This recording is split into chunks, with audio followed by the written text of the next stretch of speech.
Žiūrėkit, kaip yra du variantai, kaip pasireiškia ego.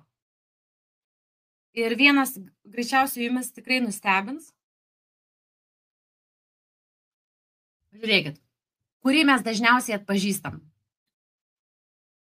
Žmogus, jis toks didelis, va toks, aš padariau, nusipirkau, va aš toks nuostabus, viską išmanau, viską žinau, va toks didelis. Tai yra ego. Kitas yra toks nuolankus, geras, švelnus. Oi, aš tokia vargšytė, nu ką aš čia klausiu, tu labai daug dirbi, Erika, ne, tikrai, nu ką, tiesiog gerai, ate, dedu ragelį, netrukdau tavęs, man labai skauda, bet ne, aš nerašysiu, tau neklausiu, ne, nu ką tu, aš tokia neverta, netrukdysiu.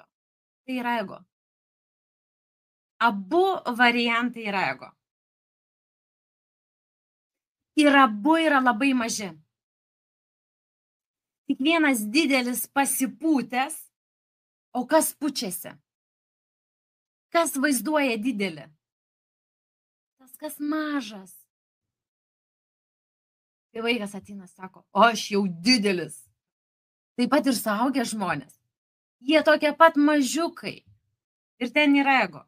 Mes labai dažnai sako, nepatogu čia paklausti, ką čia dabar klausi tavęs, bet tai yra ego tavo.